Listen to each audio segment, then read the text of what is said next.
അള്ളാഹു പറഞ്ഞു, മനുഷ്യരെ പോലെ തന്നെ ചിന്താശക്തിയും ഹൃദയവും കണ്ണും കാതുമൊക്കെ നമ്മുടെ ദൃഷ്ടി കൊണ്ട് കാണാൻ സാധിക്കാത്ത സൃഷ്ടിജാലങ്ങളായ ജിന്ന് പിശാചുക്കൾക്കുണ്ട്. സൂറത്തുൽ അഅറാഫിലെ ഒരു ആയത്തിൽ സാധാരണ നാം ഓതാറുള്ള ഒരു ആയത്താണല്ലോ, വലഖദ് ദറഅനാ ലിജഹന്നമ കസീറൻ മിനൽ ജിന്നി വൽ ഇൻസ്. ജഹന്നമിന് വേണ്ടി നാം ഒരു വിഭാഗം ജിന്നുകളെയും മനുഷ്യരെയും ഒരുക്കിയിരിക്കുന്നു. ജഹന്നമിന്റെ നരകത്തിന്റെ വക്താക്കളായി ഒരു വിഭാഗം മനുഷ്യരും ജിന്നുകളുമുണ്ട് അള്ളാഹു പറയുകയാണ്. ആ ജിന്ന് മനുഷ്യ വിഭാഗത്തിനെന്താ പ്രശ്നം? ലഹും ഖുലൂബുൻ ലാ യഫ്ഖഹൂന ബിഹാ വലഹും അഅ്യുനുൻ ലാ യുബ്സിറൂന ബിഹാ വലഹും ആദാനുൻ ലാ യസ്മഊന ബിഹാ. ആ ജിന്ന് വർഗത്തിനും മനുഷ്യവർഗത്തിനും ഹൃദയമുണ്ട്, വേണ്ടത് മനസ്സിലാക്കുന്നില്ല എന്ന് മാത്രം. അവർക്ക് കാണാൻ കഴിവുള്ള കണ്ണുകളുണ്ട്, പക്ഷേ വേണ്ടത് അവർ കാണുകയില്ല എന്ന് മാത്രം. അവർക്ക് ശ്രവണ ശക്തിയുള്ള കാതുകളുണ്ട്, ചെവികളുണ്ട്, പക്ഷേ നല്ലതൊന്നും അവർ കേൾക്കില്ല എന്ന് മാത്രം. അപ്പൊ ഇതിൽ നിന്ന് മനസ്സിലാക്കാൻ നമ്മെപ്പോലെ തന്നെ ചിന്തിക്കാനും കാണാനും കേൾക്കാനും ഒക്കെ ജിന്നുകൾക്കും പിശാചുക്കൾക്കും സാധിക്കുമെന്ന് ഈ ആയത്തിൽ നിന്ന് മനസ്സിലാക്കാം. നരകത്തിന്റെ അവകാശികളായ ജിന്നുകൾ, സ്വർഗീയ അവകാശികളായ ജിന്നുകൾ, മുസ്ലിം ജിന്നുകൾ, സ്വന്തത്തോട് അക്രമം പ്രവർത്തിച്ച കുറ്റവാളികളായ ജിന്നുകൾ പറഞ്ഞത് തന്നെ ഖുർആൻ പറഞ്ഞു തന്നിട്ടുണ്ട്. വഅന്നാ മിന്നൽ മുസ്ലിമൂന വമിന്നൽ ഖാസിതൂൻ. ജിന്നുകളുടെ സംസാരം അല്ലാഹു അങ്ങനെ തന്നെ ഉദ്ധരിച്ചിരിക്കുകയാണ്. വഅന്നാ മിന്നൽ മുസ്ലിമൂൻ, ഞങ്ങളുടെ കൂട്ടത്തിൽ മുസ്ലിങ്ങളുണ്ട്, അനുസരണശീലമുള്ളവരുണ്ട്. വമിന്നൽ ഖാസിതൂൻ, ദ്രോഹികളായ അക്രമികളായ ജിന്നുകളും ഞങ്ങളുടെ കൂട്ടത്തിലുണ്ട്. പരിശുദ്ധ ഖുർആൻ. മാത്രമല്ല സഹോദരന്മാരെ, മനുഷ്യരായ നാം അന്യോന്യം സഹായ സഹകരണങ്ങൾ ചെയ്യുന്നത് പോലെ, സഹായിക്കുന്നത് പോലെ ജിന്ന് വർഗവും പരസ്പരം അങ്ങോട്ടും ഇങ്ങോട്ടും സഹായിക്കുന്നു. മാത്രമല്ല ജിന്നുകൾ മനുഷ്യരെയും സഹായിക്കുന്നു. ജിന്നിന്റെ സ്വാധീനമുള്ള വ്യക്തി എന്നൊക്കെ കേട്ടിട്ടില്ലേ? കേൾക്കുമ്പോഴേക്ക് നമ്മുടെ സഹോദരിമാര് ഓടുകയാണ് അങ്ങോട്ട്. ജിന്നിന്റെ കഴിവുള്ള ആള്, ജിന്ന് സഹായിക്കുന്ന വ്യക്തി എന്നൊക്കെ കേട്ടിട്ടുണ്ടല്ലോ. യാഥാർത്ഥ്യമാണ്, ഉള്ളതാണ്. ഖുർആനും ഹദീസും വെച്ച് നാം പരിശോധിച്ചാൽ അത് ഉള്ളതാകുന്നു. പക്ഷേ എന്താ പ്രശ്നം? ഇതിൽ 90% തിന്മയായിരിക്കും ഉണ്ടാകുക. എന്തുകൊണ്ട്? ജിന്നിനെ സ്വാധീനിച്ച മനുഷ്യൻ, ജിന്നിനെ കീഴ്പ്പെടുത്തി കാര്യങ്ങൾ ചെയ്യുന്ന, ചികിത്സ നടത്തുന്ന ആൾ 90% അബദ്ധങ്ങളിലും കുറ്റങ്ങളിലും സമൂഹത്തെ കൊണ്ടെത്തിക്കും. എന്തുകൊണ്ട്? ജിന്ന് വർഗത്തിന്റെ പൈതൃകം തന്നെ നാശമാണല്ലോ, കുതന്ത്രമാണല്ലോ. ജിന്ന് വിഭാഗത്തിന്റെ പിതാവാര അബുൽ ജാൻ ഇബ്ലീസ് ലഅനത്തുല്ലാഹ്, അല്ലേ? ജിന്ന് വർഗത്തിന്റെ പിതാവ് ഇബ്ലീസാണ്. ഉപ്പാന്റെ സ്വഭാവം മക്കൾ കാത്തു സൂക്ഷിക്കും. നമ്മുടെ ഉപ്പാര ആദം നബി അലൈഹിസ്സലാം, അബൂന അബുൽ ബഷർ ആദം അലൈഹിസ്സലാം, നല്ല ആളാണ്. അള്ളാഹു ബഹുമാനിച്ചിരിക്കുന്ന സൃഷ്ടിയാണ് ആദം നബി അലൈഹിസ്സലാം. പക്ഷേ ജിന്ന് വർഗത്തിന്റെ പിതാവോ ശപിക്കപ്പെട്ട, അള്ളാഹുവിന്റെ അനുഗ്രഹത്തിൽ നിന്ന് ഓടിക്കപ്പെട്ട ഇബ്ലീസാണ്. എന്നാലും സഹായിക്കുമെന്ന വസ്തുത മുസ്ലിങ്ങളായ ചില ആളുകളെ മുസ്ലിം ജിന്നുകൾ സഹായിക്കാറുണ്ട്. സുലൈമാൻ നബി അലൈഹിസ്സലാമിന്റെ കഥയിൽ പറഞ്ഞതുപോലെ കാഫിറുകളായ ആളുകളെ കാഫിർ ജിന്നുകൾ സഹായിക്കാറുണ്ട്. ഇതും ഹദീസ് തെളിവാണ്. കാഫിറുകളായ ആളുകളെ ഞാൻ നേരത്തെ കഴിഞ്ഞയാഴ്ച സൂചിപ്പിച്ചതുപോലെ ജ്യോത്സ്യമഠങ്ങളിൽ സഹായത്തിന് വരുന്നത് കാഫിർ ജിന്നുകളാകുന്നു, ശൈത്താന്മാരാകുന്നു. നബി സല്ലല്ലാഹു അലൈഹി വസല്ലം പഠിപ്പിച്ചതാണത്. ആയിഷ ബീവി റളിയല്ലാഹു അൻഹ പറയുന്നു, മുത്തഫഖുൻ അലൈഹിയായ ഹദീസ് ബുഖാരിയിലും മുസ്ലിമിലും കാണാം. അൻ ആയിഷ റളിയല്ലാഹു അൻഹ അന്നഹാ ഖാലത്, മഹദി പറയുകയാണ്, സഅല റസൂലല്ലാഹി സ്വല്ലല്ലാഹു അലൈഹി വസല്ലമ ഉനാസുൻ, ഒരു ദിവസം ഞാൻ വീട്ടിലിരിക്കുമ്പോൾ ഒരു സംഘം ആളുകൾ വീട്ടിലേക്ക് കയറി വന്നു. അവിടെ നബിയുണ്ട്. ആ ആളുകൾ കയറി വന്നിട്ട് അവർ ചോദിച്ചത് അനിൽ കുഹാൻ, ജ്യോത്സ്യന്മാരെ കുറിച്ചാണ് ആ സംഘത്തിന്റെ ചോദ്യം. നബിയെ, ഞങ്ങളുടെ നാട്ടിൽ ഞങ്ങളുടെ പ്രദേശത്തൊക്കെ ധാരാളം ജ്യോത്സ്യന്മാരുണ്ടല്ലോ നബിയെ, എന്താ അവരുടെ അവസ്ഥ?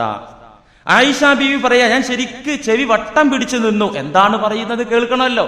ഇതൊക്കെ പറഞ്ഞ് രേഖപ്പെടുത്തി മുസ്ലിം ലോകത്തിന് കൈമാറി കിട്ടിയതുകൊണ്ടാണല്ലോ. ആയിഷ ബീവിയാണ് ഇത് റിപ്പോർട്ട് ചെയ്തത്, ഈ ഹദീസ്. ഞാൻ ശ്രദ്ധിച്ചു നോക്കി, ഈ സംഘം വന്നിരിക്കുന്ന സംഘം ചോദിക്കുന്നത് അനിൽ കുഹാൻ, ജ്യോത്സ്യന്മാരെ കുറിച്ചാണ്. ഫഖാല റസൂലുള്ളാഹി സ്വല്ലല്ലാഹു അലൈഹി വസല്ലം, നബി തങ്ങൾ ഈ സംഘത്തോട് അവരുടെ ചോദ്യത്തിന് മറുപടി എന്നോണം പറഞ്ഞു, ലൈസൂ ബിശൈ, അവരൊന്നുമല്ല. ലൈസൂ ബിശൈ എന്നാ പറഞ്ഞ, അവരൊന്നുമല്ല, ഒരു വസ്തുവുമല്ല. ജ്യോത്സ്യന്മാർ ഒന്നുമേ അല്ല എന്നുള്ള മറുപടി ആ സംഘത്തോട് നബി സല്ലല്ലാഹു അലൈഹി വസല്ലമ കൊടുത്തപ്പോൾ ഫഖാലൂ യാ റസൂലല്ലാഹ്, മറുപടി കേട്ട സംഘം നബിയോട് വീണ്ടും ചോദിച്ചു, അല്ലയോ നബിയേ, ഇന്നഹും യുഹദ്ദിസൂനനാ അഹ്യാനൻ ബിശൈഇൻ ഫയകൂനു ഹഖ്ഖാ, ജ്യോത്സ്യന്മാർ ഒന്നുമേ അല്ല, അവരൊരു സംഗതിയേ അല്ല എന്ന് അങ്ങ് പറഞ്ഞു തരുന്നത് എന്തുകൊണ്ടാണെന്ന് ഞങ്ങൾക്ക് പിടികിട്ടുന്നില്ല. നബിയേ, ഇന്നഹും യുഹദ്ദിസൂനനാ അഹ്യാനൻ ബിശൈഇൻ, പല കാര്യങ്ങളും നേർക്കുനേർ ഞങ്ങളുടെ പ്രദേശങ്ങളിലും നാടുകളിലുമുള്ള ജ്യോത്സ്യന്മാർ ഞങ്ങളോട് പറയാറുണ്ട് നേർക്കുനേർ. ഇന്നഹും, ആ ജ്യോത്സ്യന്മാർ, യുഹദ്ദിസൂനനാ അഹ്യാനൻ, പല കാര്യങ്ങളും ഞങ്ങളോട് നേർക്കുനേരെ പറയാറുണ്ട്. കഴിഞ്ഞുപോയ സംഭവങ്ങൾ, വർത്തമാനകാലത്തുള്ള സംഭവങ്ങൾ, ഭാവിയിൽ വരാനിരിക്കുന്ന കാര്യങ്ങൾ വരെ ജ്യോത്സ്യന്മാർ ഞങ്ങൾക്ക് പറഞ്ഞു തരാറുണ്ട് നബിയേ. ഫയകൂനു ഹഖ്ഖാ, അവകളൊക്കെ തന്നെ യാഥാർത്ഥ്യങ്ങളായി പുലരുന്നുണ്ട് നബിയേ. ഒന്നുമല്ല ഞങ്ങളോട് പറഞ്ഞു തന്നിട്ട് കാര്യമില്ല, ഞങ്ങൾക്ക് ചില അനുഭവമൊക്കെ ഉണ്ട്. എന്താ അനുഭവം? ചില കാര്യങ്ങൾ ഞങ്ങളുടെ നേരെ നോക്കി അവർ പറഞ്ഞാൽ അത് പകൽ വെളിച്ചം പോലെ പുലരാറുണ്ട് നബിയേ. ആ സമയത്ത് നബി തങ്ങൾ അതങ്ങനെ യാദൃച്ഛികമായി വന്നതാകാം. ഇന്നത്തെ മോഡേണിസ്റ്റുകൾ, ബുദ്ധിജീവികൾ പറയാറുണ്ടല്ലോ, യാദൃച്ഛികമായി ഒന്നങ്ങനെയും കിടന്നു ഒന്നിങ്ങനെയും കിടന്നു. അതല്ല മറുപടി പറഞ്ഞത്. നബിയെ, ജ്യോത്സ്യന്മാർ ചില യാഥാർത്ഥ്യങ്ങൾ ഞങ്ങൾക്ക് നേരത്തെ തന്നെ പറഞ്ഞു തരാറുണ്ടല്ലോ. ഫഖാല റസൂലുള്ളാഹി സ്വല്ലല്ലാഹു അലൈഹി വസല്ലം, ദൈവീക സന്ദേശങ്ങൾ ആവശ്യത്തിന് അവതീർണമായി കൊണ്ടിരിക്കുന്ന അള്ളാഹുവിന്റെ ഹബീബ്, സ്വന്തം ഇഷ്ടപ്രകാരം ഒന്നും അഭിപ്രായം പ്രകടിപ്പിക്കാത്ത അള്ളാഹുവിന്റെ റസൂൽ, ഇവരുടെ ഈ സംസാരത്തിന് മറുപടിയായി പറഞ്ഞു, ലാക്കൽ കലിമത്തു മിനൽ ഹഖ്, ആ പറയുന്നത് സത്യം തന്നെ. ഏത് പറയുന്നത്? ചില കാര്യങ്ങൾ അവർ പറഞ്ഞാൽ വളരെ കറക്റ്റായിട്ട് പുലരാറുണ്ട് എന്ന് പറഞ്ഞപ്പോ ലാക്കൽ കലിമത്തു മിനൽ ഹഖ്, അവരാ പറയുന്ന കാര്യങ്ങൾ യാഥാർത്ഥ്യങ്ങൾ തന്നെയാണ്. ചക്കയിട്ടപ്പോൾ മുയലിന് കിട്ടിയതല്ല. ലാക്കൽ കലിമത്തു മിനൽ ഹഖ്, ഹദീസ് അറബി പഠിച്ചവർക്ക് അർത്ഥറിയാം. അവരാ പറയുന്ന കാര്യങ്ങൾ ഹഖിൽ പെട്ടത് തന്നെയാണ്. പക്ഷേ യഖ്തഫുഹൽ ജിന്നിയു ഫയഖുറുഹാ ഫീ ഉദ്നി വലിഹി ഫയഖ്ലിതു മഅഹാ മിഅത കൽബത്തിൻ, അവർ കാര്യം പറയാത്തത് കൊണ്ടല്ല അവരെടുത്ത് പോകരുത് എന്ന് പറഞ്ഞത്. അവരൊരു സംഗതിയല്ല, അവരൊന്നുമല്ല എന്ന് പറഞ്ഞത്. അവർ ചില കാര്യങ്ങൾ പറയില്ല എന്ന രീതിയിലല്ല, അവർ ചില കാര്യങ്ങളൊക്കെ പറയും. എങ്ങനെ പറയുന്നത്? അത് വിവരിച്ചു കൊടുക്കുകയാണ് അള്ളാഹുവിന്റെ ഹബീബ്. എങ്ങനെയാണ്? യഖ്തഫുഹൽ ജിന്നിയു, നേരത്തെ ഖുർആനോദി നമ്മൾ പറഞ്ഞല്ലോ, ചില ജിന്നുകൾ വാനലോകത്ത് അള്ളാഹുവിന്റെ മലക്കുകൾ സംസാരിക്കുന്നതും ചർച്ച ചെയ്യുന്നതും യോഗം കൂടുന്നതും അതിന്റെ ചാരത്ത് പോയി നിന്ന് കട്ട് കേൾക്കും എന്ന് ഖുർആൻ പറഞ്ഞത് ഞാൻ ഓതി പറഞ്ഞല്ലോ. ഈ മാലാഖമാർ ഭൂമിയിൽ നാളെ നടപ്പാക്കാൻ ഉദ്ദേശിക്കുന്ന കാര്യങ്ങളെ കുറിച്ച് ചർച്ച ചെയ്യുമ്പോൾ ജിന്നിയെ പോയിട്ട് കട്ട് കേൾക്കും. ഏത്? ശൈത്വാൻ. കട്ട് കേട്ടിട്ട് എന്താ ചെയ്യാ? അത് യാഥാർത്ഥ്യമായിരിക്കുമല്ലോ. അള്ളാഹുവിന്റെ ഭടന്മാരാകുന്നു മാലാഖമാർ. ഈ ഭടന്മാർ കാര്യങ്ങൾ സംസാരിക്കുമ്പോ അവരിൽ നിന്ന് കട്ടുകേട്ട പിശാചുക്കൾ ആ ശൈത്വാന്റെ ഔലിയയായ ഈ ജ്യോത്സ്യന്റെ ചെവിയിൽ ഓതിക്കൊടുക്കും. ഇതാ ഇന്ന കാര്യങ്ങളൊക്കെ നടക്കാൻ പോകുന്നുണ്ട്, ഓതിക്കൊടുക്കും. അപ്പൊ യാഥാർത്ഥ്യാണ്. മാത്രല്ല അവിടെയല്ല പ്രശ്നം, ഫയഖ്ലിതൂന മഅഹാ മിഅത കൽബത്തിൻ. ഈ യാഥാർത്ഥ്യങ്ങൾ പിശാചുക്കളിൽ നിന്ന് ഗ്രഹിച്ച കേട്ട ജ്യോത്സ്യൻ എന്ത് ചെയ്യും? ആ ഒരു സത്യത്തോടൊപ്പം 100 കളവ് മിക്സ് ചെയ്യും, കൂട്ടും. 100 കളവ് കൂട്ടിക്കുഴച്ചിട്ട് അത് സമൂഹത്തിന് വിളമ്പും. എന്താ കാരണം? അത് നിങ്ങൾ ആലോചിച്ച് നോക്കൂ. നിങ്ങൾ ഒരാളൊരു പണിക്കരടുത്ത് പോയി. എന്തിനാ പോയത്? ഒരു ബിസിനസ് ചെയ്യാൻ തീരുമാനിച്ചിട്ടുണ്ട്, അത് നടക്കണം. അപ്പൊ അത് നടക്കുമോ നടക്കൂലേ എന്ന് അറിയും വേണം. നടക്കൂല എന്നുണ്ടെങ്കിൽ അത് നടത്തി തരും വേണം. ഇതിനു വേണ്ടിയാ പോകുന്നത്. അവിടെ ചെന്നപ്പോ ഈ ചങ്ങാതി നോക്കിയിട്ട്, അപ്പൊ ശൈത്താൻ ഒരു പക്ഷേ ഓതി കൊടുക്കും. വിവരമുണ്ടെങ്കിൽ, ശൈത്താൻ അറിവുണ്ടെങ്കിൽ, അറിയില്ലല്ലോ, ശൈത്താൻ കേട്ടിട്ടുണ്ടെങ്കിൽ അത് പറഞ്ഞു കൊടുക്കും. അപ്പൊ ശൈത്താൻ പറഞ്ഞു കൊടുത്തത്, ഉദാഹരണം നടക്കൂല എന്നാണെങ്കിൽ ഈ ശൈത്താൻ മനുഷ്യൻ ഒരിക്കലും നടക്കൂല എന്ന് പറയില്ലല്ലോ. കാരണം നടക്കൂല എങ്ങാതി എന്ന് പറഞ്ഞ് പിരിച്ചു വിട്ടാ ഇത് കിട്ടൂല്ലോ, ഇത് കിട്ടൂല. അപ്പൊ എന്ത് വേണം? ഒരു 100 കളവ് കൂട്ടണം. സംഭവം കുറച്ച് ബുദ്ധിമുട്ടാണെങ്കിലും ഒരു 5000 രൂപ ചിലവഴിക്കാൻ തയ്യാറായാൽ നമുക്ക് നടത്തിയെടുക്കാവുന്നതേ ഉള്ളൂ. അപ്പൊ ഇതിലാണ്ട് വീണു പോകും. ഇങ്ങനെ യാഥാർത്ഥ്യങ്ങൾ, അള്ളാഹുവിന്റെ വിധി എന്ന് പറയുന്ന യാഥാർത്ഥ്യം, ആ യാഥാർത്ഥ്യം മലക്കുകളിൽ നിന്ന് കട്ടുകേട്ട് ചോർത്തിയെടുത്ത് അതോടൊപ്പം 100 കളവുകൾ ചേർത്തി സമൂഹത്തിന് വിളമ്പുന്ന ഒന്നുമല്ലാത്ത, ഒരു സംഗതിയുമല്ലാത്ത വിഭാഗമാകുന്നു ജ്യോത്സ്യന്മാർ. അപ്പൊ അവർക്കൊന്നുമില്ലല്ലോ. ജ്യോത്സ്യന്മാർക്ക് വല്ലതും ഉണ്ടോ? അവർ ഈ ശൈത്വാന്മാരെ സ്വാധീനിച്ച് പൂജിച്ചു എന്നുള്ള ശിർക്ക് ചെയ്തത് ഒഴിച്ചാൽ അവർക്കൊന്നുമില്ലല്ലോ, ഒന്നുമില്ല. ഞാൻ കഴിഞ്ഞ ആഴ്ച ജിന്ന് പിശാചുക്കൾക്ക് ഗൈബ്, അദൃശ്യമായത് അറിയില്ല എന്ന് പറഞ്ഞല്ലോ ഖുർആൻ ഓതി. അപ്പൊ ഒരു സുഹൃത്ത് പ്രസംഗിച്ച് റൂമിലേക്ക് പോകുന്ന വഴി പിറകെ വന്ന് ചോദിച്ചു, അല്ല ഉസ്താദെ, ഇപ്പൊ ഭൂമിയുടെ അടിത്തട്ടിലുള്ള കാര്യം, സമുദ്രത്തിന്റെ അടിഭാഗത്തുള്ള കാര്യം, 10,000 കിലോമീറ്റർ അകലെയുള്ള കാര്യം പിശാചുക്കൾ അല്ലെങ്കിൽ പിശാചിന്റെ വക്താക്കൾ പറയുന്നുണ്ട്. അത് ഉസ്താദ് പറഞ്ഞു, അതൊക്കെ അവിടെ പെട്ടെന്ന് എത്താവുന്നത് കൊണ്ടാണ്, അവർക്ക് ദൂരം പ്രശ്നമല്ല. എന്നാൽ നാളെ നടക്കാനിരിക്കുന്ന കാര്യങ്ങൾ ജ്യോത്സ്യന്മാർ പറയുന്നുണ്ടല്ലോ കറക്റ്റായിട്ട്. അപ്പൊ അവർക്ക് ഗൈബ് അറിയണ്ടേ? അദൃശ്യമായത് അറിയണ്ടേ? അദൃശ്യമായത് അവർക്കറിയില്ല. അവർക്കറിയുന്നത് ഈ രീതിയിലാണ്. മലക്കുകളിൽ നിന്ന് കട്ട് കേൾക്കുന്നത് പിശാചുക്കൾ ജ്യോത്സ്യന്മാരിലേക്ക് എത്തിച്ചു കൊടുത്ത് അങ്ങനെ കേട്ടത് മാത്രമേ അവർക്ക് പറയാനൊക്കുകയുള്ളൂ, ഗൈബ് അറിയുകയില്ല. അതോടൊപ്പം തന്നെ മറ്റൊന്ന് മനസ്സിലാക്കാനുള്ളത്, രോഗം ഭേദമായി എന്നതുകൊണ്ട്, ചില യാഥാർത്ഥ്യങ്ങൾ പറയുന്നുണ്ട് എന്നതുകൊണ്ട്, അല്ലെങ്കിൽ എന്തെങ്കിലും ഫലം കിട്ടി എന്നതുകൊണ്ട് ഒരു കാര്യം ഹലാലായി കൊള്ളണമെന്നില്ല. അവിടെ പോകാൻ എന്തേ കാരണം? കാര്യം കിട്ടി. ആ കേന്ദ്രത്തിൽ പോവാൻ എന്തേ കാര്യം? എവിടെയും സുഖാകാത്ത രോഗം അവിടെ സുഖമായി എന്നതുകൊണ്ട് പരിശുദ്ധ ദീൻ അത് ഹലാലാക്കുന്നില്ല. ഹലാലായി നിങ്ങൾ മനസ്സിലാക്കുകയും ചെയ്യരുത്. ഒരു സഹോദരന് സന്താന ഭാഗ്യം ഉണ്ടായില്ല, കുഞ്ഞുങ്ങൾ ഉണ്ടായില്ല. ലോകത്ത് കണ്ടതും കേട്ടതുമായ എല്ലാ ഡോക്ടർമാരെയും സമീപിച്ചു, ഗൈനക്കോളജിസ്റ്റുകളെ സമീപിച്ചു, എല്ലാ സ്ഥലത്തും പോയി, രണ്ടാൾക്കും കുഴപ്പമില്ല, ടെസ്റ്റിലൊന്നും ഒരു പ്രോബ്ലവും ഇല്ല. പക്ഷെ കുഞ്ഞുണ്ടാകുന്നില്ല. അങ്ങനെ ഇരിക്കുമ്പോഴാണ് ഇയാൾക്കൊരു നല്ല ചിന്ത തോന്നിയത്, ഒരു ഹജ്ജിന് പോയി കളയാം. അങ്ങനെ ഹജ്ജിന് പോകാൻ നേർച്ചയാക്കുകയും വാർദ്ധക്യ സമയത്ത് സന്താന സൗഭാഗ്യമുണ്ടായ ഇബ്രാഹിം നബി അലൈഹിസ്സലാമിന്റെ ജീവിത ദർശനങ്ങളുമായി ബന്ധപ്പെട്ട ചില അമലുകളുമായി അയാൾ ബന്ധപ്പെട്ടു. ഇബ്രാഹിം നബി അലൈഹിസ്സലാമിന്റെ ആ പരിഭാവനമായ ചര്യയിലെ ചില അമലുകളുമായി ആ മനുഷ്യൻ ബന്ധപ്പെട്ടു, ഹജ്ജ് ചെയ്തു. കഅബ മന്ദിരത്തിന്റെ കില്ല പിടിച്ച് നാഥനോട് കെഞ്ചി യാചിച്ചു, പൊട്ടിക്കരഞ്ഞു, പടച്ചവനെ എനിക്ക് കുഞ്ഞിനെ വേണം, ഇതൊരു തെറ്റല്ലല്ലോ, ഇബ്രാഹിം നബി അലൈഹിസ്സലാം ചോദിച്ചല്ലോ, അതുകൊണ്ട് എനിക്കൊരു വാരിസ് വേണം, അനന്തരക്കാരൻ വേണം എന്ന് പറഞ്ഞ് കഅബയുടെ അടുത്ത് ദുആക്ക് ഉത്തരം കിട്ടുന്ന മാബൈന ഖബരി വ മിംബരി അവിടെ പോയി ഒക്കെ ദുആ ചെയ്തു. ഇയാള് നാട്ടിൽ വന്നു, വർഷങ്ങൾ കഴിഞ്ഞു, കുഞ്ഞുണ്ടായില്ല. അങ്ങനെ നിരാശനായിരിക്കുമ്പോഴാണ് ഒരു അമുസ്ലിം സുഹൃത്ത് എന്ന് പറഞ്ഞത്, അല്ലേ അങ്ങാതി, ഒരു കാര്യം ചെയ്യ്, എന്റെ അനുഭവത്തിലൊക്കെ ധാരാളം ഫലം കിട്ടിയിട്ടുണ്ട്, ഗുരുവായൂരിൽ പോയി ഒരു തുലാഭാരം നടത്തിയാൽ എന്താ, കുഞ്ഞുണ്ടാകും, എനിക്കറിയാം, ധാരാളം ആളുകൾക്ക് ഉണ്ടായി കിട്ടിയിട്ടുണ്ട്. ഇവങ്ങനെ ചിന്തിച്ചു, വലിയ സ്ഥലമുള്ള കഅബ, അവിടെ പോയിട്ടും കൂടി ഉണ്ടായില്ല, ഇപ്പൊ തേങ്കി ഇത് ഒന്ന് നോക്കുക എന്നും കരുതി ഗുരുവായൂരിൽ പോയി തുലാഭാരം നടത്തി. പിറ്റത്തെ മാസം ഭാര്യ പ്രഗ്നന്റ്. ഭയങ്കര അത്ഭുതം. അപ്പൊ എന്താ, പെട്ടെന്ന് ഗർഭിണിയായി. ഈ ഒരു സംഭവം കൊണ്ട്, ഈ ഒരു ഫലം കിട്ടി എന്നതുകൊണ്ട് ഹജ്ജ് തെറ്റും തുലാഭാരം ശരിയുമാവോ?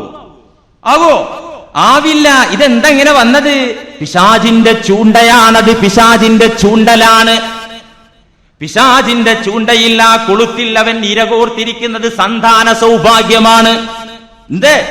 പിശാചിന്റെ ചൂണ്ടയിൽ ഇരയായി കോർത്തിരിക്കുന്നത് തുലാഭാരം നടത്തി കിട്ടിയ സന്താനമാണ്, സന്താന സൗഭാഗ്യം. ആ ഇര കൊളുത്തിയിട്ട് നരകത്തിലേക്കുള്ള കൊളുത്തിങ്ങട്ട് ഇട്ടപ്പോ ഒരൊറ്റ കടി കിട്ടി, ഇര കിട്ടി, കുഞ്ഞിനെ കിട്ടി. പക്ഷെ ഇതുകൊണ്ട് പിന്നെ കേട്ടാ വലിച്ചു പോകുന്നത് നരകത്തിലേക്കാണ്. അള്ളാഹു കാത്തിരക്ഷിക്കട്ടെ. അതുകൊണ്ട് ഫലം കിട്ടും എന്നതുകൊണ്ട് ഒരു കാര്യം ഇസ്ലാം അനുവദിച്ചിട്ടില്ല. പരിശുദ്ധ ഖുർആനും തിരുസുന്നത്തും വ്യക്തമായി വിവരിച്ച രീതിയിൽ മാത്രമേ ഏത് ചികിത്സയും നടത്താവൂ. നേരത്തെ പറഞ്ഞല്ലോ. അതുകൊണ്ട് ജിന്ന് മനുഷ്യനെ സഹായിക്കും, സത്യവിശ്വാസികളെ സഹായിക്കുന്ന ജിന്നുകളുമുണ്ട്. പക്ഷെ അത് വളരെ കുറവാകുന്നു. അത്തരം കേന്ദ്രങ്ങളിലേക്ക് നമ്മുടെ സഹോദരിമാരെന്ന് ഏതായാലും പറഞ്ഞു വിടരുത്. പുരുഷന്മാർ അങ്ങനെയൊക്കെ ഉണ്ടെങ്കിൽ ഒന്ന് പഠിക്കാൻ വേണ്ടി പോയി നോക്ക്. ഒരു 100-ൽ 5% ചിലപ്പോൾ ശരിയായി എന്ന് വരും. നിങ്ങളിപ്പോ ഇത് ചെയ്യാൻ വേണ്ടിയല്ല ഞാൻ പറയുന്നിട്ടോ. ഈ മുസ്ലിയാർ ഈ ജിന്നും ശൈത്താനും കൂടോത്രും മന്ത്രമൊക്കെ പാടെ പറഞ്ഞ് ഈ ജനങ്ങൾക്ക് ഈ അന്ധവിശ്വാസം എന്തോരം നല്ല കാര്യം സംസാരിക്കാണ്ട്. എന്തിനാ ഇത് പറയുന്നത്? ഞാൻ ഇത് ഇത്ര റിസ്ക് പിടിച്ച് എന്തിനാ പറയുന്നത് അറിയോ? നിങ്ങളൊക്കെ പാടെ നാളെ തൊട്ട് ആശുപത്രി പ്രസ്ഥാനമൊക്കെ അവസാനിപ്പിച്ച് നൂലും മന്ത്രേറ്റ് ഇരിക്കാനല്ല. അല്ലെങ്കിൽ ആരെങ്കിലും അങ്ങനെ ചെയ്യുന്നുണ്ടെങ്കിൽ അവർക്ക് പ്രോത്സാഹനം നൽകാനും അല്ല. അതൊരു തൊഴിലാക്കുന്നതിനോട് എനിക്ക് ഏതായാലും ഞാൻ മനസ്സിലാക്കിയിടത്തോളം അത് തെറ്റാണ്. ഇത് ഈ നൂലും മന്ത്രം ഇങ്ങനെ തൊഴിലാക്കിയതിന് ഫീസ് ആ രീതി ഏതായാലും നല്ലതല്ല. അത് വളരെ മോശമായ രീതി തന്നെയാണ്. അത് തുറന്നു പറയുന്നതോടൊപ്പം ഇത് ഇത്ര ഊന്നി പറയാനുള്ള കാരണം എന്താ? നമ്മുടെ സഹോദരന്മാരുടെ കൂട്ടത്തിൽ ചില ആളുകൾ ഈ മോഡേണിസ്റ്റ് ചിന്താഗതി കയറി വന്ന് എനിക്കിപ്പോ കുറെ സമ്പാദ്യമൊക്കെ ഉണ്ട്, പണമൊക്കെ ഉണ്ട് കയ്യിൽ, പിന്നെ ഞാൻ വിദ്യാസമ്പന്നനാ, അതോടൊപ്പം ഞാൻ സംസ്കാര സമ്പന്നൻ കൂടിയാ, അതുകൊണ്ട് എന്റെ ഈ സംസ്കാരം ഒന്ന് ഇസ്ലാമിന്റെ രീതിയിലൊന്ന് കൊണ്ടുവന്നാൽ എന്താ? അത്ര വലിയ കുഴപ്പമൊന്നുമില്ല. ഈ പഴഞ്ചൻ നമ്മുടെ വീട്ടിലെ വാപ്പായുടെ വാപ്പയൊക്കെ പറഞ്ഞു തന്നെ ആ ഒരു ഇത് അത് ശരിയല്ലല്ലോ. അതുകൊണ്ടൊരു കുറച്ചൊരു മാറ്റം, കാലികമായ മാറ്റം ഇസ്ലാമിലും കിടക്കട്ടെ എന്ന് ചിന്തിച്ച് നമ്മുടെ കൂട്ടത്തിൽ ചില ആളുകൾ അബദ്ധങ്ങൾ വിളിച്ചു പോവാൻ തുടങ്ങി. യാഥാർത്ഥ്യങ്ങളെ നിരാകരിക്കാനും നിഷേധിക്കാനും തുടങ്ങി. ഇങ്ങനെ ഖുർആൻ മന്ത്രിച്ചത് കൊണ്ടോ അല്ലെങ്കിൽ ശൈത്താനും ജിന്നും അതൊന്നും ഒരു സംഭവമല്ല, അങ്ങനെയൊന്നും ഒരു കാര്യമില്ല. ഇത് ഈ ബുദ്ധിജീവികളും നിരീശ്വരവാദികളും പറയുന്നത് പോലെ നമ്മുടെ കൂട്ടത്തിലെ മുസ്ലിങ്ങളിൽ ചില ആളുകൾ പറയാൻ തുടങ്ങി. മുസ്ലിയാരിന് എന്തൊക്കെ പറഞ്ഞാലും ശരി ഞാനതിൽ വിശ്വസിക്കൂല. ചില ആളുകൾക്ക് അങ്ങനെ മുൻകൂർ മുസ്ലിയാർ പറഞ്ഞാൽ വിശ്വസിക്കണ്ട, കാരണം അത് വിശ്വസിക്കാൻ കൊള്ളൂല ചിലപ്പോ. പക്ഷെ ഖുർആനും ഹദീസും അത് പറയുന്നത് അംഗീകരിക്കണമല്ലോ, അത് നാം വിശ്വസിക്കണമല്ലോ. അതുകൊണ്ട് പ്രിയപ്പെട്ടവരെ, യാഥാർത്ഥ്യങ്ങളെ പുച്ഛിച്ചു തള്ളാതിരിക്കാൻ, പരിശുദ്ധ ദീന് വിവരിച്ചു തന്നിരിക്കുന്ന കാര്യങ്ങളെ നിഷേധിക്കാതിരിക്കാൻ വേണ്ടി മാത്രമാണ് ഈ സംഭവങ്ങൾ പറയുന്നത്. ഉള്ള കാര്യങ്ങൾ ഇല്ല എന്ന് പറഞ്ഞ് നിന്റെ മോഡേണിസം ഇസ്ലാമിലേക്ക് കടത്തിക്കൂട്ടിയാൽ ഒരു പക്ഷേ കുഫറിൽ ചെന്നെത്താൻ അത് കാരണമാകും, നിന്റെ ഈമാൻ തകരാൻ കാരണമാകും എന്നുള്ളത് കൊണ്ടാ പറയുന്നത്. അല്ല നിങ്ങളെ അന്ധവിശ്വാസികളാക്കാനല്ല. ശൈത്താനും ജിന്നൊക്കെ ഉണ്ട്, പക്ഷെ മുസ്ലിങ്ങൾക്ക് അതൊന്നും ഒന്നുമല്ല. റസൂലുള്ള ജ്യോത്സ്യന്മാരെ പറഞ്ഞത് പാമ്പായാലും സർപ്പായാലും ഞാൻ നേരത്തെയൊക്കെ പറഞ്ഞതാണല്ലോ, ശൈത്താനാണെങ്കിലും രക്തരക്ഷസാണെങ്കിലും എന്താണെങ്കിലും ഈമാൻ, ഹൃദയത്തിലുള്ള ഈമാനാകുന്ന വജ്രായുധം കയ്യിലേന്തുന്നവന് ഒന്നൊരു വിഷയമല്ല എന്ന് കരുതിയിട്ട് ഇല്ല എന്ന് പറയാൻ പറ്റൂ. എന്റെ കയ്യിൽ ആറ്റം ബോംബുണ്ട്, ആധുനിക സജ്ജീകരണങ്ങളുണ്ട്, അത്യാധുനിക ആയുധങ്ങളുണ്ട്, ഇതൊക്കെ ഉണ്ട്, എന്നിട്ട് ഒന്നുമില്ലാത്തൊരു സാധു വന്ന നീ ശത്രു അല്ല, നീ വരുന്നല്ല എന്ന് പറയാൻ പറ്റുമോ? നീ ശത്രുവാണ്, നീ വരുന്നുണ്ട്, പക്ഷെ എനിക്ക് പ്രതിരോധിക്കാൻ മാർഗമുണ്ട്, അങ്ങനെയല്ലേ പറയാൻ പറ്റുള്ളൂ. അതുകൊണ്ട് ഉള്ളതിനെ നാം ഒരിക്കലും നിഷേധിക്കാൻ പാടില്ല. അതുകൊണ്ട് പ്രിയപ്പെട്ടവരെ, ജിന്ന് എന്ന് പറയുന്നത് പിശാചുക്കൾ മനുഷ്യനെ ഉപദ്രവിക്കും. ഏതെല്ലാം രീതിയിൽ? സാമ്പത്തികമായി പിശാച് ഉപദ്രവിക്കും, ശാരീരികമായി ഉപദ്രവിക്കും, മാനസികമായി ഉപദ്രവിക്കും. ഞാൻ ഈ വിഷയം നോക്കി ഒരു മലയാളത്തിൽ പരിഭാഷ എഴുതിയ ഒരു ഖുർആൻ പരിഭാഷ വായിക്കാനിടയായി ഈ കഴിഞ്ഞ ആഴ്ച. അപ്പൊ തഫ്സീറുകൾ, ധാരാളം തഫ്സീറുകൾ ഉണ്ട്. അതേ കൂട്ടത്തിൽ നമ്മുടെ മോഡേണിസ്റ്റുകളുടെ തീരുമാനം എന്താണെന്നും കൂടി അറിയണമല്ലോ. എല്ലാം നമ്മൾ വായിച്ചറിയണമല്ലോ, ഒന്നും വായിക്കാൻ പാടില്ല, വെക്കാൻ പാടില്ല. അപ്പൊ അങ്ങനെ വായിച്ചപ്പോ അതിലുണ്ട് ഒരു സംഭവം എഴുതി വെച്ചിട്ടുള്ളത്, പിശാചുക്കൾക്ക് മനുഷ്യനിൽ ദുർമന്ത്രം ഓതാൻ മാത്രമേ കഴിയൂ. മനുഷ്യന്മാരിൽ ഒസ്വാസ് ഉണ്ടാക്കാൻ മാത്രമേ ശൈത്താന് കഴിയുള്ളൂ. വേറെ ദേഹോപദ്രവം ഏൽപ്പിക്കാനും മാനസികമായി ബുദ്ധിമുട്ടിക്കാനും ഒന്നിനും പിശാചിന് കഴിയൂല. അത് ഖുർആന്റെ എതിരല്ലേ? ഈ ജിന്നുകൾ ചെയ്ത വേലകളും അവർ സുലൈമാൻ നബി അലൈഹി സ്വലാമിന്റെ രാജസദസ്സിലുണ്ടായിരുന്ന അവർ പ്രവർത്തിച്ച പ്രവർത്തികളും അവരുടെ ദുഷ്ടലാക്കുകളും അവരുടെ കുതന്ത്രങ്ങളും, മഹാനായ സുലൈമാൻ നബി അലൈഹിസ്സലാം വഫാത്തിന്റെ സമയത്ത് വരെ അള്ളാഹ് എന്താ പറഞ്ഞത്? കിടന്നു മരിക്കല്ലേ, കാരണം അവർ പാഠം പഠിക്കൂല, അതുകൊണ്ട് നിന്ന് വടിയിൽ ചാരി നിന്ന് മരിക്കാനാണല്ലോ പറഞ്ഞത്. ഈ സംഭവങ്ങളൊക്കെ മനുഷ്യന്റെ ഈ ജീവിതത്തിന് സാരമായ സ്വാധീനങ്ങൾ, ചില കാര്യങ്ങൾ ഇവർ നടത്തുമെന്നതിന് വ്യക്തമായ തെളിവാണല്ലോ. ഇതെങ്ങനെ നമ്മൾ അവഗണിക്കുക? അതുകൊണ്ട് ഖുർആന്റെ പരിഭാഷ എഴുതിയാലും എന്തിന്റെ പരിഭാഷ എഴുതിയാലും ഖുർആനിനെതിരെ ഖുർആൻ അർത്ഥം വെച്ച് കഴിഞ്ഞാൽ ഇവിടെ വെച്ച് തന്നെ നരകത്തിന്റെ സീറ്റ് ഉറപ്പിച്ചോ. നബി സല്ലല്ലാഹു അലൈഹി വസല്ലം പറഞ്ഞത് അതാണ്. അതുകൊണ്ട് പ്രിയമുള്ള സഹോദരന്മാരെ, ചില ഉപദ്രവങ്ങൾ പിശാച് നിമിത്തമായി, പിശാചല്ല. ഭക്ഷണം കഴിച്ചാൽ വയറ് നിറയും. നിങ്ങൾക്ക് ആർക്കെങ്കിലും വിശ്വാസമുണ്ടോ? ഭക്ഷണം കഴിച്ച വയറ് നിറയില്ല. ഞാൻ പറയുന്നു, അള്ളാഹ് നിറച്ചാലേ നിറയുള്ളൂ. ചില ആളുകൾക്കുണ്ടല്ലോ അതിനെതിരായിട്ട് എന്തോരം കഴിച്ചിട്ടും വിശപ്പ് മാറുന്നില്ല. എന്നിട്ട് ഡോക്ടർമാരുടെ അടുത്ത് പോയി എനിക്കറിയാം അങ്ങനത്തെ ആളുകളെ. അപ്പൊ സബബുണ്ടായി എന്നതുകൊണ്ട് മാത്രം കാര്യം സംഭവിക്കില്ല.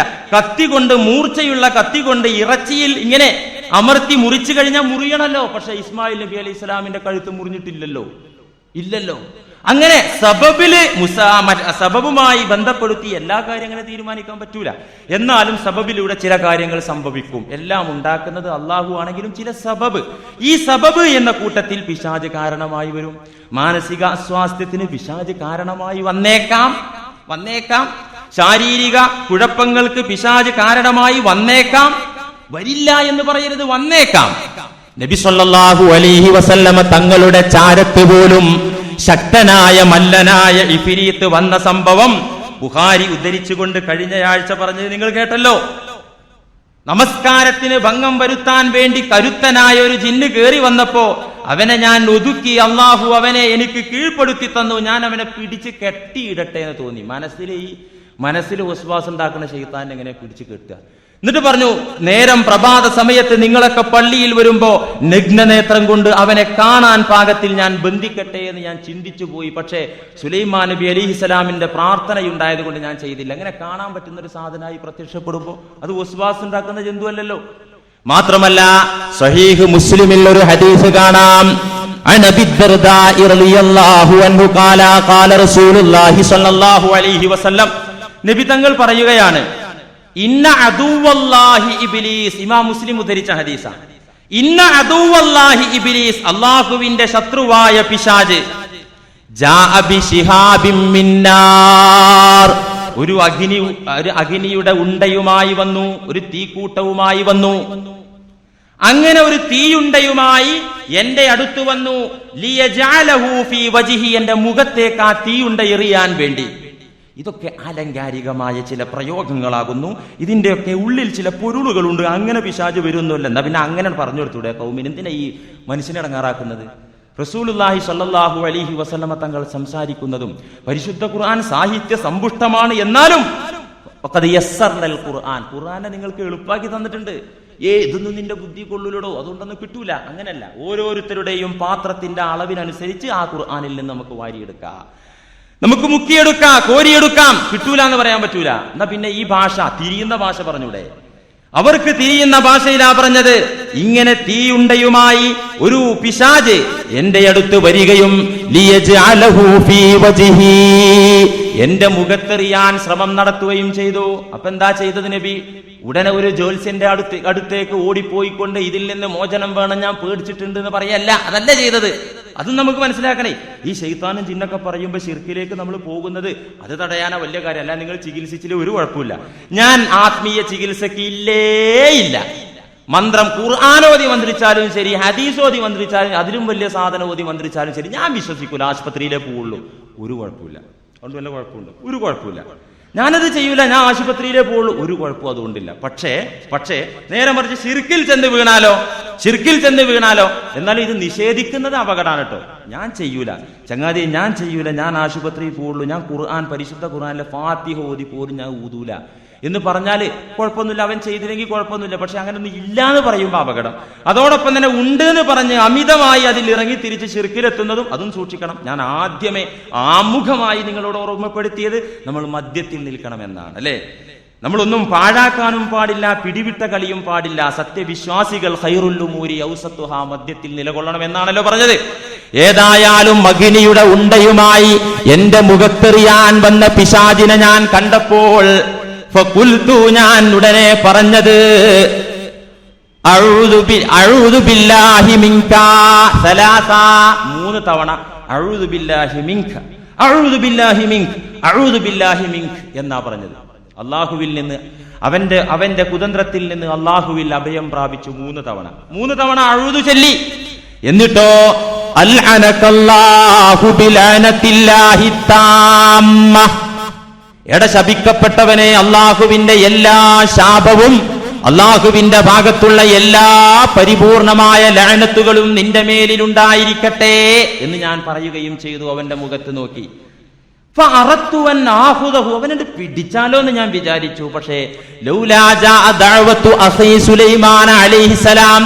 സുലൈമാൻ നബിയുടെ പ്രാർത്ഥന അപ്പോഴും എനിക്ക് ഓർമ്മ വന്നു. റബ്ബി ഹബ്ലി മുൽക്കൻ ലാ യംബഗി ലി അഹദിൻ മിൻ ബഅദി, എനിക്ക് ശേഷം ആർക്കും കൊടുക്കാത്ത രാജാധികാരം, ജിന്നു പിശാചുക്കളെ കീഴ്പ്പെടുത്തുന്ന അധികാരം, അത് ആർക്കും കൊടുക്കാത്ത തരത്തിൽ എനിക്ക് തരണമേ എന്ന് പ്രാർത്ഥിക്കുകയും അള്ളാഹു സ്വീകരിക്കുകയും ചെയ്തിട്ടുണ്ട്. ആ പ്രാർത്ഥനയെയും ഉത്തരത്തെയും ഞാൻ മറികടക്കാൻ പാടില്ല എന്നതുകൊണ്ട് ഞാൻ പിടിച്ചില്ല. ആ പ്രാർത്ഥന വന്നിട്ടില്ലായിരുന്നില്ലെങ്കിൽ, അത് ആ പ്രാർത്ഥന ഇല്ലായിരുന്നെങ്കിൽ പ്രഭാത സമയത്ത് ബന്ധനത്തിലായ നിലയിൽ അവനെ നിങ്ങൾക്ക് കാണാവുന്നതാണ്. മദീനയിലെ കുട്ടികൾ അവനെ കൊണ്ട് നേരം വെളുത്താൽ കളിക്കുമായിരുന്നു. ഇതെന്തോ ഒരു ഭീകര സാധനത്തിനെ കിട്ടിയ, ഒരു കൗതുകമുള്ള ജന്തുവിനെ കിട്ടിയതുപോലെ നമ്മുടെ മദീനയിലെ കുട്ടികൾ അവനെ വെച്ച് കളിക്കുമായിരുന്നു. അപ്പൊ മനസ്സിലായാലും വസ്വാസ് ഉണ്ടാക്കുന്ന മനസ്സിലുള്ള സാധനമാണ് കുട്ടികൾക്ക് എങ്ങനെ ഇത് തിരിയാ? അല്ലെ, നിങ്ങളൊന്ന് ആലങ്കാരിക പ്രയോഗമാകുന്നതിന് എനിക്ക് യാതൊരു വിരോധമില്ല. പക്ഷെ എങ്ങനെ അലങ്കരിക്കും എന്നുള്ളതെന്ന് പറഞ്ഞത് അതുകൂടെ പറഞ്ഞു കാട്ട്. അതുകൊണ്ട് കുട്ടികൾ പോലും പ്രഭാത സമയത്ത് ഞാൻ അവനെ ബന്ധിച്ചിരുന്നെങ്കിൽ മദീനയിലെ കുഞ്ഞുങ്ങൾ പോലും അവനെ കാണുകയും അവനെ കളിപ്പിക്കുകയും ചെയ്യുമായിരുന്നു. സഹീഹ് മുസ്ലിം.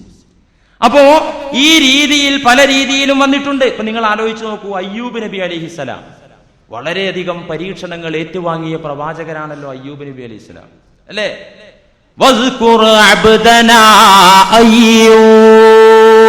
സൂറത്ത് സ്വാദ് 41-ാമത്തെ ആയത്ത്.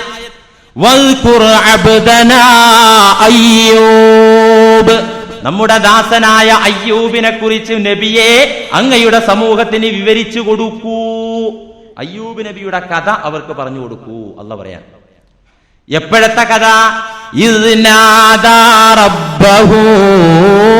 അന്നീ മസ്സനിയ ശൈത്വാനു ബിനുസുബിൻ വഅദാബ്.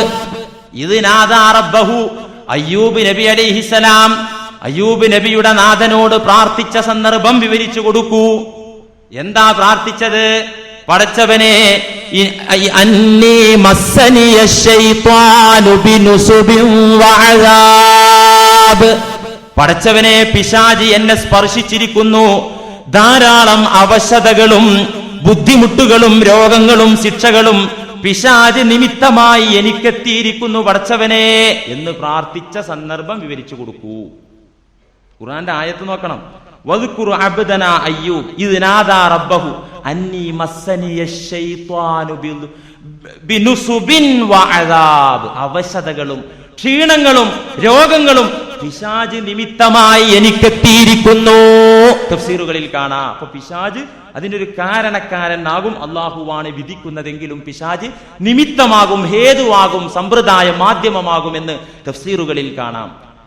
അയ്യൂബ് നബി അലൈഹിസ്സലാം നിങ്ങൾ ആലോചിച്ച് നോക്കൂ, എന്തെല്ലാം ശാരീരിക രോഗം. ഒരു സൂചി പോലും കുത്താൻ ഇടമില്ലാത്ത തരത്തിൽ ശരീരമാസകലം വ്രണം വന്നു. ഒരു സൂചി പോലും കുത്താൻ ഇടമില്ലാത്ത തരത്തിൽ സമ്പാദ്യമെല്ലാം നശിച്ചുപോയി, സന്താനങ്ങൾ മരിച്ചുപോയി.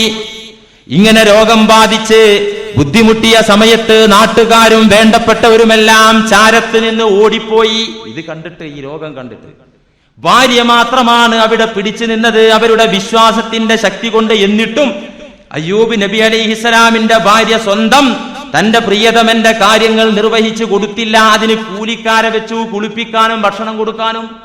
അടുത്തേക്ക് പോകാൻ പറ്റുന്നില്ല. ഈ അവസ്ഥ 18 വർഷത്തോളം നീണ്ടുനിന്നു എന്ന് തഫ്സീറുകളിൽ രേഖപ്പെടുത്തിയിരിക്കുകയാണ്. 18 വർഷത്തോളം നിലനിന്നപ്പോ അവസാനമായി പ്രാർത്ഥിക്കുകയാണ് അയ്യൂബ് നബി. വദ്കുർ അബ്ദനാ അയ്യൂബ് ഇദ് നാദാ റബ്ബഹു അന്നീ മസ്സനിയ ശൈത്വാനു ബിനുസുബിൻ വഅദാബ്. ഈ ക്ലേശങ്ങൾ ശൈത്താൻ മുഖേന വന്നിട്ടുണ്ട്. അപ്പൊ ഇതിന്ന് മനസ്സിലാക്കാവുന്നത് അതൊരു നിമിത്തമാകും എന്ന് മാത്രം. ഇനി ശാരീരിക രോഗങ്ങളൊക്കെ എല്ലാത്തിന്റെയും കാരണം ശൈത്താൻ, അങ്ങനെ വെച്ചുകൂടാ കേട്ടോ. ഉള്ള കാര്യങ്ങൾ മനസ്സിലാക്കണമല്ലോ യഥാവിധി. കാരണമായി വരുമെന്ന് മാത്രം. ഹദീസിൽ കാണാം, ഇമാം അഹ്മദും അബൂദാവൂദും ഒക്കെ ഉദ്ധരിച്ച മറ്റൊരു ഹദീസിൽ കാണാം, നബി സല്ലല്ലാഹു അലൈഹി വസല്ലമ തങ്ങളുടെ അമ്മായിയുടെ പുത്രിയായ അമനാ ബിന്ത് ജഹ്ഷ്, നബി സല്ലല്ലാഹു അലൈഹി വസല്ലമ തങ്ങളുടെ ഭാര്യയായിരുന്ന സൈനബ് ബിന്ത് ജഹ്ഷിന്റെ അനിയത്തി, ഭാര്യയുടെ അനിയത്തി. ഈ സൈനബും അമനാവും ഒക്കെ അബ്ദുൽ മുത്തലിബിന്റെ പൗത്രിമാരാണ്, മകളുടെ മക്കളാണ്. അതുകൊണ്ട് തന്നെ നബി സല്ലല്ലാഹു അലൈഹി വസല്ലമ തങ്ങൾക്ക് അവരോട് ബന്ധമുണ്ട്, കുടുംബപരമായി തന്നെ ബന്ധമുണ്ട്. അമ്മായിയുടെ മകളാണല്ലോ സൈനബ്. ആ സൈനബിനെ ഒരു പശ്ചാത്തലത്തിൽ നബി സല്ലല്ലാഹു അലൈഹി വസല്ലമ കല്യാണം കഴിച്ചു. ചരിത്രം വളരെ വ്യക്തമാണ്. ഈ സൈനബിന്റെ ഭാര്യയായ സൈനബിന്റെ അനിയത്തി അമനാഹിന് രോഗം ഉണ്ടായിരുന്നു. ഇടയ്ക്കിടെ ആർത്തവം ക്രമം തെറ്റിയും വല്ലാതെ പ്രശ്നം ഉണ്ടാക്കുക. അതിന് ശാരീരിക ബുദ്ധിമുട്ടൊക്കെ ഉണ്ടാവുക, പല ബുദ്ധിമുട്ടുകളും. ഈ ആർത്തവം ക്രമം തെറ്റി വരുമ്പോൾ ഇങ്ങനെ പല ബുദ്ധിമുട്ടുകളും. ഇങ്ങനെയായപ്പോ അമനാഹ് പറയാണ്, ഒരു ദിവസം എന്റെ ഇത്താത്തയുടെ വീട്ടിൽ നബി സല്ലല്ലാഹു അലൈഹി വസല്ലമ താമസിക്കുന്ന അന്ന് ജിഇതു ഇലാ റസൂലില്ലാഹി സല്ലല്ലാഹു അലൈഹി വസല്ലമ അസ്തഫ്തീഹി, ഞാൻ ഈ വിഷയത്തെ കുറിച്ചൊന്ന് ആരായാനും ഫത്വ ചോദിക്കാനും വേണ്ടി ഞാൻ ഇത്താന്റെ വീട്ടിൽ നബിയുള്ള സമയത്ത് പോയി. ചെന്നിട്ട് ഫഖുൽതു യാ റസൂലല്ലാഹ്, ഞാൻ നബിയോട് ചോദിച്ചു, ഇന്നി അസ്തഹാദു ഹൈളതൻ കസീറാ ഫമാ തറാ ഫീഹാ, നബിയേ എനിക്ക് ആർത്തവത്തിൽ ഇങ്ങനെ പ്രശ്നങ്ങളൊക്കെയുണ്ട്, അതുകൊണ്ട് അങ്ങ് എന്താണ് ഈ വിഷയത്തിൽ അഭിപ്രായപ്പെടുന്നത്? ഫഖദ് മനഅതനിയ സ്വലാത്ത വസ്സിയാം, എന്റെ നമസ്കാരവും നോമ്പൊക്കെ അവതാളത്തിലായിട്ടുണ്ട് ഇതുകൊണ്ട്, അതുകൊണ്ട് അതേക്കുറിച്ച് ഫത്വ കിട്ടണം എന്ന് പറയുകയാണ് അമനാ. ഇത് കേട്ട നബി സല്ലല്ലാഹു അലൈഹി വസല്ലം, അത് പ്രകൃതിയുടെ പ്രക്രിയയാകുന്നു, അതുകൊണ്ട് അതിന് വേണ്ട ട്രീറ്റ്മെന്റ് സ്വീകരിച്ച് നമസ്കാരം അതിന്റെ ആ പറഞ്ഞ രീതിയിൽ അത് ഡ്രസ്സ് ചെയ്ത് വൃത്തിയാക്കി നമസ്കരിക്കാൻ പറഞ്ഞെടുത്ത് വിട്ടാ മതി. പക്ഷെ അങ്ങനെ വിട്ടില്ല. ഫഖാല റസൂലുള്ളാഹി സ്വല്ലല്ലാഹു അലൈഹി വസല്ലം, അമനാ എന്ന് പറയുന്ന ഭാര്യയുടെ അനിയത്തിയായ സത്യവിശ്വാസിയായ പെണ്ണിനോട്, അമനായിനോട് നബി തങ്ങൾ പറഞ്ഞു, ഇന്ന ഹാദിഹി റക്ളത്തും മിൻ റക്ളാത്തി ശൈത്വാൻ, ജനങ്ങൾക്ക് അന്ധവിശ്വാസം മാറ്റിയല്ലേ നബി സല്ലല്ലാഹു അലൈഹി വസല്ലം വേണ്ടത്? ഇത് അന്ധവിശ്വാസമാണെങ്കിൽ പെണ്ണുങ്ങൾക്ക് ബ്ലീഡിംഗ് ഉണ്ടാകുന്നതൊക്കെ ശൈത്വാനാ, അങ്ങനെ മനസ്സിലാക്കണ്ട. അവിടെ ഉണ്ടായിരുന്ന ആ ശാരീരിക വിമ്മിഷ്ടവും പ്രയാസവും അതോടൊപ്പം മെൻസസിലുണ്ടായ വ്യതിയാനവും പൈശാചിക ഉപദ്രവമായിരുന്നു. പറഞ്ഞു കൊടുത്തു, ഇന്നഹാദിഹി റക്ളത്തും മിൻ റക്ളാത്തി ശൈത്താൻ, ഇത് പിശാചിന്റെ ഒരു തരം അടിയാണ്. സാരല്ലേ, ശരിയായിക്കോളും. അപ്പൊ താൽക്കാലികമായിട്ട് ഇങ്ങനെ അനുസ്കരിച്ചോ, സുഖായി, തനിയെ സുഖായി. അതുകൊണ്ട് ഇനി ബ്ലീഡിംഗ് ഉണ്ടാകുമ്പോൾ മന്ത്രവും ചരണ്ടേറ്റ് പോണ്ട, ആരുടെ പോണ്ട, ആശുപത്രിയിൽ തന്നെ കൊണ്ടുപോയാൽ മതി. വസ്തുത ശാരീരികമായി ഒരു ചില സമയത്ത് ഇങ്ങനെ ഉപദ്രവം ഉണ്ടാകുമെന്നതിന് ഒരു തെളിവായി പറഞ്ഞു എന്ന് മാത്രം. അതുകൊണ്ട് പിശാച് മനുഷ്യനിൽ കയറി വരും, മനുഷ്യനിൽ ബാധിക്കും. പിശാച് കയറി വരും. ആ കവാടങ്ങൾ വരെ പറഞ്ഞല്ലോ, ഹൃദയത്തിലേക്കുള്ള പിശാചിന്റെ കവാടങ്ങൾ ഏതാണ്ട് ഒരു 2 വർഷം മുമ്പ് നമ്മൾ പറഞ്ഞ് അവസാനിപ്പിച്ചു. മനുഷ്യനിലേക്ക് പിശാച് കടന്നു വരുന്ന കവാടങ്ങൾ നബി സല്ലല്ലാഹു അലൈഹി വസല്ലം പറഞ്ഞല്ലോ, അല്ലേ? മുസ്ലിം ഉദ്ധരിച്ച ഹദീസിൽ കാണാം, ഇദാ തസാഅബ അഹദുകും ഫല്യുംസിക് ബിയദിഹി അലാ ഫീഹി, കൂട്ടുവായ വരുമ്പോ എന്നിട്ട് കൂട്ടുവായ ഇടല്ല വേണ്ടത്. ഇദാ തസാ, നബി സല്ലല്ലാഹു അലൈഹി വസല്ലം പഠിപ്പിക്കുകയാണ്, ഇദാ തസാഅബ അഹദുകും, നിങ്ങളിൽ ഒരാൾക്ക് കൂട്ടുവായ വന്നാൽ ഫല്യുംസിക് ബിയദിഹി അലാ ഫീഹി, കൈ കൊണ്ട് അവന്റെ വായ അടച്ചു കളയട്ടെ. എന്തിനാ? ഊന്മിനും അല്ലാന്ന് പ്രാണി കേറും, അതുകൊണ്ടാ. അല്ല, അങ്ങനെയല്ല പറഞ്ഞത്. ഫഇന്ന ശൈത്താന യദ്ഖുലു, സഹീഹ് മുസ്ലിം. ഊട്ടുവായ വരുന്ന സമയത്ത് വായ അടച്ചു പിടിച്ചോ. കാരണം എന്താണെന്നറിയോ? ഈച്ച വന്ന് കേറുന്നത് കൊണ്ടല്ല. ഫഇന്ന ശൈത്താന യദ്ഖുലു, ഈ ഈച്ചക്കെന്നെ മുസ്ലിയാരെ ശൈത്താൻ എന്ന് പറയുന്നത്. എന്നാ ദുബാബ് എന്നാണ് പറഞ്ഞൂടെ? അറബിയിൽ ദുബാബ് എന്നുള്ള പ്രയോഗം ഉണ്ടല്ലോ. നിങ്ങൾ അങ്ങനെ ഒന്നും ഐഡിയ എടുക്കാൻ നോക്കണ്ട. ശൈത്താൻ ആ വായിലൂടെ അകത്ത് കയറുന്നതാകുന്നു. ഈ ഹദീസിന്റെ വിശദീകരണത്തിൽ ഫത്ഹുൽ ബാരി പറഞ്ഞു, ഇന്നല്ലാഹ തആല ജഅല ലിശൈത്വാനി ഖുവ്വതൻ അല തവസ്സുലി ഇലാ ബനി ആദം. അല്ലാഹു സുബ്ഹാനഹു വ തആല മനുഷ്യന്റെ ഉള്ളിലേക്ക് കയറാനുള്ള കഴിവ് പിശാചിന് കൊടുത്തിട്ടുണ്ട്. ഈ ഹദീസിൽ നിന്ന് നമുക്ക് മനസ്സിലാക്കാമെന്ന് ഫത്ഹുൽ ബാരിയിൽ കാണാം. ശരിയാണല്ലോ. അടക്കപ്പെട്ട ദ്വാരങ്ങളിലേക്ക് പിശാച് കയറൂല, അടക്കപ്പെട്ട ദ്വാരങ്ങൾ തുറന്നാ കയറും. അതുകൊണ്ടല്ലേ ഭക്ഷണം കഴിക്കുമ്പോൾ നിങ്ങൾ ബിസ്മി ചൊല്ലണം എന്ന് പറഞ്ഞത്? അടക്കപ്പെട്ട ദ്വാരം തുറയുന്ന സമയമാണത്. മലമൂത്ര വിസർജനം നടത്തുന്ന നേരത്ത് അടക്കപ്പെട്ട ദ്വാരം തുറയും. അപ്പോഴും നിങ്ങൾ പിശാചിൽ നിന്ന് കാവൽ തേടണമെന്ന് നബി സല്ലല്ലാഹു അലൈഹി വസല്ലം പറഞ്ഞു. എന്താ കക്കൂസിലും മൂത്രപ്പെരിയിലൊക്കെ നടച്ച് ജിന്നുകൾ ഇരിക്കുക? അതല്ല, അടക്കപ്പെട്ട ദ്വാരങ്ങൾ തുറക്കുന്ന സമയത്ത് ഒരുപക്ഷെ പിശാച് അകത്ത് കയറിയേക്കാം. ഇണ ചേരുന്ന സമയത്ത് അപ്പോഴും നിങ്ങൾ പിശാചിൽ നിന്ന് കാവൽ തേടണം. അതിന് പല കാരണമുണ്ട്. കൂട്ടത്തിൽ ഒരു കാരണം ഇതാണ്. അതുകൊണ്ട് പിശാച് കേറുന്നതാണ്, മനുഷ്യനിലേക്ക് പ്രവേശിക്കുന്നതാണ്. പലയിടത്തും പിശാച് അന്തി ഉറങ്ങുമെന്ന് നബി സല്ലല്ലാഹു അലൈഹി വസല്ലം പറഞ്ഞു മനുഷ്യ ശരീരത്തിൽ. ഇമാം ബുഖാരി ഉദ്ധരിക്കുന്ന ഹദീസിൽ കാണാം, അൻ അബീ ഹുറൈറ റളിയല്ലാഹു അൻഹു ഖാൽ ഖാല റസൂലുള്ളാഹി സ്വല്ലല്ലാഹു അലൈഹി വസല്ലം, നബി തങ്ങൾ പറയാ, ഇമാം ബുഖാരി ഉദ്ധരിക്കുന്ന ഹദീസിൽ കാണാം, ഇദസ്തൈഖല അഹദുകും മിൻ മനാമിഹി, നിങ്ങൾ എല്ലാവരും ഉറക്കിൽ നിന്ന് എണീറ്റ് കഴിഞ്ഞാൽ ഫല്യതവല്ല, ഉടനെ നിങ്ങൾ wudu ചെയ്യണം. നിക്കാരത്തിന് ഇനിയും ടൈം ഉണ്ടല്ലോ, സംഗതി മൂത്രയിക്കാണ്ടായപ്പോൾ എണീറ്റ് പോയതാ, വാങ്ക് വിളിക്കാൻ ഇനി 3/4 മണിക്കൂറുണ്ട്, അത് wudu അപ്പം മതി, അത് പാടില്ല, ഉടനെ wudu ഉണ്ടാക്കണം, ഉടനെ wudu ചെയ്യണം. ഫല്യസ്തൻഷിഖ് സലാസ, ആ wuduവോടൊപ്പം നിങ്ങൾ 3 തവണ മൂക്കിൽ വെള്ളം കയറ്റി ചീറ്റണം. എന്തുകൊണ്ട്? അഷണ്ടകൾ ഉണ്ടാകും, അതുകൊണ്ട് അതുമാണ് കൂട്ടത്തിൽ കാരണം.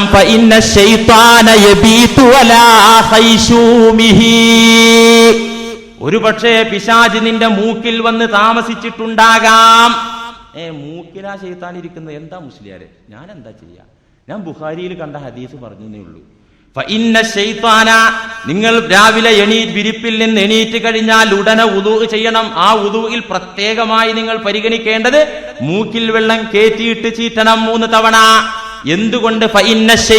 നിശ്ചയം പിശാച് കരിമൂക്കിൽ ഒരുപക്ഷെ അവൻ അന്തി ഉറങ്ങിയിട്ടുണ്ടാകാം. അതുകൊണ്ട് വെള്ളം ഒന്നുണ്ട് നന്നായിട്ട് കേറ്റിയിട്ട് വൃത്തിയാക്കിക്കോ എന്ന് നബി സല്ലല്ലാഹു അലൈഹി വസല്ലം പഠിപ്പിക്കുകയാണ്. എത്ര ഹദീസുകളാണ്. മറ്റൊരു ഹദീസിൽ കാണാ, മാമിൻ അഹ്ലി ബൈത്തിൻ